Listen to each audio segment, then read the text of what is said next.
Hi ವಿದ್ಯಾರ್ಥಿಗಳೇ, ನೋಡಿ ಎಲ್ಲರೂ ಕೂಡ ನನ್ನ ಚಾನಲ್ಗೆ ಸ್ವಾಗತ ಹೇಳ್ತಾ ಇವತ್ತಿನ ಒಂದು ವಿಡಿಯೋದಲ್ಲಿ ನೋಡಿ ಅರ್ಥಶಾಸ್ತ್ರ ಸಬ್ಜೆಕ್ಟನ್ನು ನೀವು ಆಯ್ಕೆ ಮಾಡ್ಕೊಂಡಿದ್ರೆ ನೋಡಿ ಫಸ್ಟ್ ಪಿ ಯು ಸಿ ಆಗಲಿ ಅಥವಾ ಸೆಕೆಂಡ್ ಪಿ ಯು ಸಿ ಆಗಲಿ, ನೀವು ಕಾಮರ್ಸ್ ವಿದ್ಯಾರ್ಥಿಗಳಾಗಲಿ ಅಥವಾ ಆರ್ಟ್ಸ್ ವಿದ್ಯಾರ್ಥಿಗಳಾಗಲಿ, ಬಟ್ ನೀವು ಕಾಮರ್ಸ್ ಸಬ್ಜೆಕ್ಟನ್ನು ಆಯ್ಕೆ ಮಾಡಿಕೊಳ್ಳೇಬೇಕಾಗುತ್ತೆ.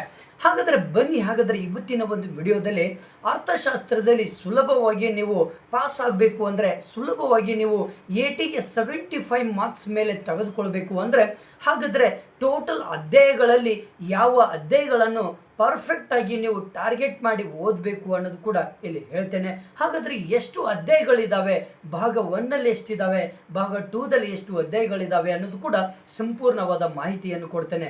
ಸಂಪೂರ್ಣವಾದಂತಹ ಮಾಹಿತಿ ಹೇಗೆ ಅಂದರೆ, ಅರ್ಥಶಾಸ್ತ್ರ ಎಷ್ಟು ಸುಲಭ ನೋಡಿ ಅನ್ನೋದನ್ನೇ ಇಲ್ಲಿ ಹೇಳಿಕೊಡ್ತೇನೆ. ಬಟ್ ಸುಲಭ ಆಗಬೇಕು ಅಂದರೆ ಈ ವಿಡಿಯೋದಲ್ಲಿ ಹೇಳುವಂತಹ ಮೋಸ್ಟ್ ಇಂಪಾರ್ಟೆಂಟ್ ಲೆಸನ್ಸ್ಗಳನ್ನು ನೀವು ಟಾರ್ಗೆಟ್ ಮಾಡಲೇಬೇಕಾಗುತ್ತೆ. ಹಾಗಾದರೆ ಯಾವ ವಿಷಯಗಳು ಟಾರ್ಗೆಟು ಅಂದರೆ, ಮೊದಲು ಭಾಗ ಎ ಸೂಕ್ಷ್ಮ ಅರ್ಥಶಾಸ್ತ್ರ ಅಂತ ಬರುತ್ತೆ, ಭಾಗ 2 ಇಲ್ಲಿ ಸಮಗ್ರ ಅರ್ಥಶಾಸ್ತ್ರ ಅಂತ ಬರುತ್ತೆ. ನೋಡಿ, ಸೂಕ್ಷ್ಮ ಅರ್ಥಶಾಸ್ತ್ರದಲ್ಲಿ ಟೋಟಲ್ 5 ಲೆಸನ್ಸ್ಗಳು ಬರ್ತದೆ, 5 ಅಧ್ಯಾಯಗಳು ಬರ್ತದೆ. ಭಾಗ 2ದಲ್ಲಿ 6 ಅಧ್ಯಾಯಗಳು ಬರ್ತದೆ.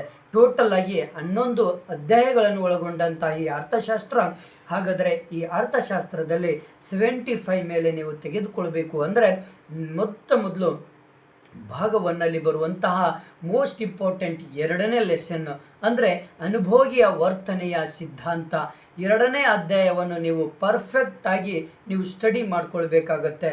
ಜೊತೆಗೆ ಇನ್ನೊಂದು ಉತ್ಪಾದನೆ ಮತ್ತು ವೆಚ್ಚಗಳು ಅಂದರೆ ಭಾಗ ಎದಲ್ಲಿ ಸೂಕ್ಷ್ಮ ಅರ್ಥಶಾಸ್ತ್ರದಲ್ಲಿ ಬರುವಂತಹ 2 ಲೆಸನ್ಗಳು ಯಾವುದು ಅಂದರೆ ಅನುಭೋಗಿಯ ವರ್ತನೆಯ ಸಿದ್ಧಾಂತ ಮತ್ತು ಉತ್ಪಾದನೆ ಮತ್ತು ವೆಚ್ಚಗಳು.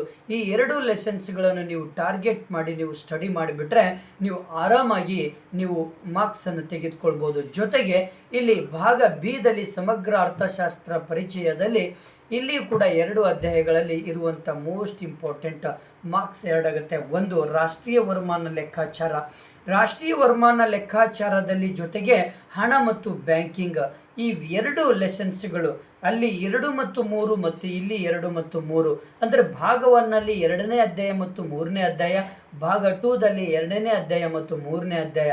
ಈ 4 ಅಧ್ಯಾಯಗಳನ್ನು ನೀವು ಸರಿಯಾಗಿ ಪರ್ಫೆಕ್ಟಾಗಿ ಓದ್ಕೊಂಡ್ಬಿಟ್ರೆ ನೀವು ಆರಾಮಾಗಿ ನೀವು 80 ಮಾರ್ಕ್ಸಿಗೆ ನೀವು ಈಸಿಯಾಗಿ 4 ಲೆಸನ್ಸ್ಗಳನ್ನು ಪರ್ಫೆಕ್ಟಾಗಿ ಓದ್ಕೊಂಡ್ಬಿಟ್ರೆ 58 ಮಾರ್ಕ್ಸಿಂದು ಈ 4 ಲೆಸನ್ಸ್ಗಳಲ್ಲಿ ಬರುತ್ತೆ, ನೆನಪಿಟ್ಕೊಳ್ಳಿ.